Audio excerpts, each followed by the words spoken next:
Kapten Sibolga, banjir gelondongan, dikala sungai jujur mengungkap kebohongan. Banjir bandang boleh datang dari langit, tapi gelondongan kayu tidak pernah jatuh dari awan. Hujan deras bisa membawa air, tapi tidak mungkin membawa batang kayu sebesar tiang listrik kalau tidak ada yang memotongnya. Masuk akal kan? Belum lagi lubang-lubang tambang liar tanpa izin yang selalu mulus menembus perut gunung di Tukka, hingga air bingung mencari tempat berlindung. Akhirnya ia berangkat langsung menyapa manusia yang tak tahu kabar apa-apa. Di saat pemerintah setempat banyak yang pura-pura bingung, padahal penggalian demi penggalian berlangsung di depan batang hidung. Hutan lindung pun memberi kabar kalau ia sedang berkabung dan memberi air langit yang turun untuk dikirim langsung, hingga si Haporas pun tak mampu membendung.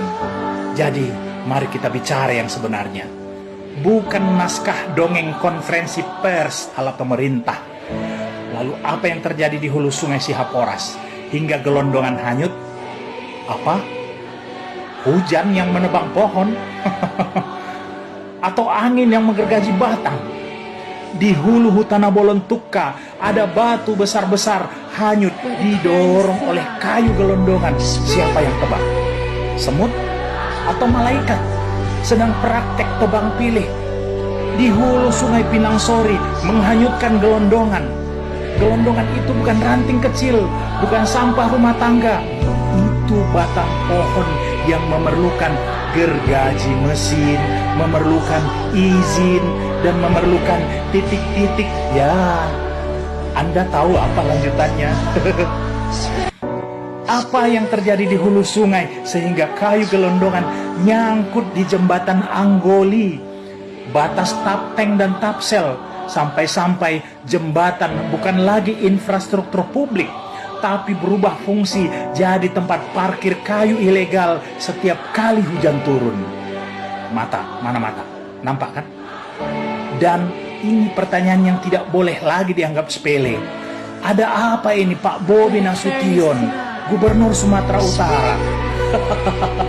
Sehingga kayu gelondongan besar-besar hanyut di Sungai Batang Toru, yang hulu sungainya melewati Taput. Ada apa dengan Taput? Tapsel, ada apa dengan Tapsel?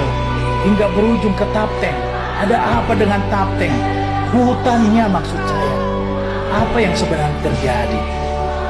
Apakah banjir bandang sedang mengungkap apa yang selama ini disembunyikan dalam kebohongan?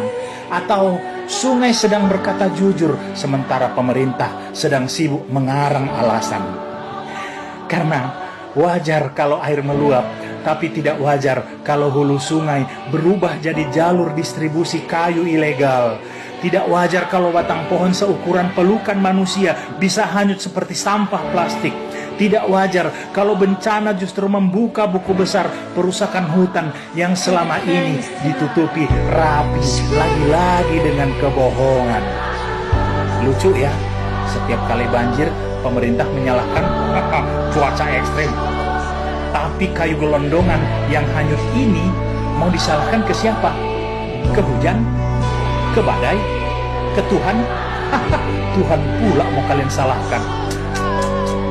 Ini bukan bencana alam. Ini bocornya skandal kebijakan. Ini kegagalan pengawasan. Ini rapot merah penegakan hukum.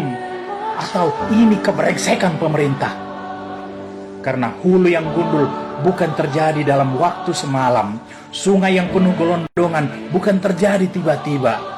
Dan banjir bandang kali ini seperti berkata, selama ini kalian tutup mata. Sekarang lihatlah sendiri apa yang kalian biarkan terjadi. Sibolga Tapteng tidak hanya kebanjiran air, tapi kebanjiran bukti pemerintah yang abai. Dan jika gelondongan sebesar itu bisa hanyut, maka sejujurnya yang hanyut bukan cuma pohon, tapi wibawa pemerintah. Sampai sini kalian paham? Mengartinya muna, lihat tuh muna do. Oh di sana, Horas.